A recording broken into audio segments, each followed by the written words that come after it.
Trailside Bike Park in Park City. Kind of like an intermediate jump line. Got Bigfoot in tow. Went out and ride some features. This one's kind of cool though because it has like a bunch of like wall rides and stuff you just don't see everywhere, like these. Yeah! Nice high on the wall ride. Tables up and over. A little bit of a wind. Not too bad though. Probably triple that if you had some skill.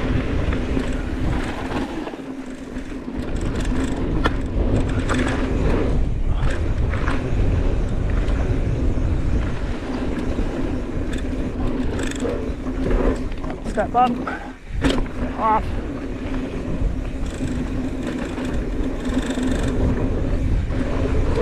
Yeah, nice. Good up and over. And we're on the Rocky Mountain Instinct today. Oh, she is running good.